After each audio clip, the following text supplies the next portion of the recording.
Why do we have an upshernish for boys and not girls? I can't answer that question. But I can answer a different question, which is when you have an upshernish leave payas and you put on a yarmulke. And payas and a yarmulke is by boys and not by girls. So there's two parts to the upshernish, to the haircut. The first is what you leave over, and the second is what you left alone until that point. In other words, when you have a child that's 2.5 and you let his hair grow, it's not only you're waiting to cut his hair to leave him payas when he turns 3. You're allowing his hair to grow. There's a significance in allowing the hair to grow. That part of it, I don't know why it's different between a boy and a girl. But in terms of what happens when a child turns 3, I think I can explain. What is the significance of not cutting a child's hair? It's connected to the maimed that we just did about Orla. You want the hair to be wild. Just let it grow. Don't interfere. Leave it alone. It's called pera, wild, wild. And of course, pera by a isha, sar by isha erva, and by a nazir, kodesh yihiyeh, gadel pera sa'ar reishi. The Maimonides Chassidus bring, it's exactly the same thing. Wild here, in one case it's considered an erva, in another case it's considered kodesh. The significance of letting the child's hair grow wild represents allowing a child to be. You don't teach children academically, intellectually before 3 years old. Why? Because you want the child to be free. From a psychological level, you would say you want his imagination to develop. You want him to be free to explore without you imposing blinders on him. Let him be open. But from a spiritual perspective, this is the age of Amunah. Little babies, they don't learn how to daven. There are communities where they don't show children oisius of Siddur until they turn 3, but they tell them stories. And you develop their holiness, you develop their faith. And you want it to be wild, because that's exactly what faith is. It's unconstrained. Now, of course, there's no difference between boys and girls as far as that's concerned. So this part of the question I can't answer. When the child turns 3, you cut the hair. The cut in there is 2 parts. A, you're telling this child, de facto, in effect, your imagination, your creativity, your faith needs a streamline, needs a focus. And you're going to focus it through the mind. Now you're going to start to learn.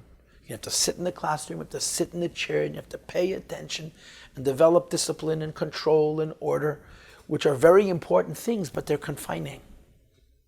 But in order to function healthily in this world, it's the necessary next step in development of a child. When they're very, very young, you leave them alone. So they develop the basic definition of themselves, the basic character, their faith, their imagination. And then you say, okay, now streamline it. So here you get to the payas and to the yarmulke. The payas are at the edge of the head, on the sides, right? Just like you have in a field, payas. On the head, you have payas. The significance of the payas at the end of the head and at the end of a field represent the following. The head represents the mind represents learning and ideas. And you tell a child, every idea you're going to come up with has to translate into an action, into a paya, into an edge. And if there's no edge, if it's mukaf, if you do what the kaimarim, what the Christian priests would do, where they would shave their hair in a circle and leave over no payas, which is an infant avodah zarah, according to the Rambam, represents spirituality that doesn't manifest in an action. So the payas are very, very important. But they're b'seif harosh. You have a mind that learns, understands, and studies. And at the end, there needs to be a residue. There has to be a leftover, an action, a maise. And the same is true with tzitzis.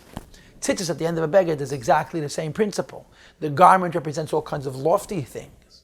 But Keirach said, Tal shekula tcheles, who needs tzitzis? And Moshe Rabbeinu said, Tal shekula tcheles needs tzitzis. As holy as it is, if it doesn't come down into an action, it's not healthy, it's not correct. As brilliant as it is, as intellectual it is.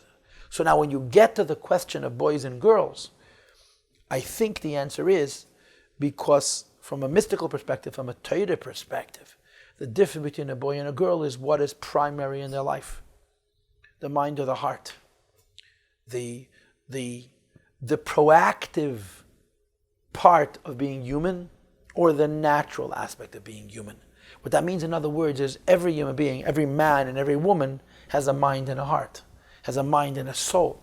The difference is the mind represents the part of you that you have to do deliberately. The soul, the neshama, is the part of you that they have to allow emerge. It's who you are.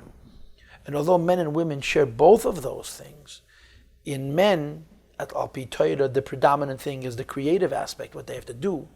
And in women, the predominant thing is the spiritual aspect, what they are.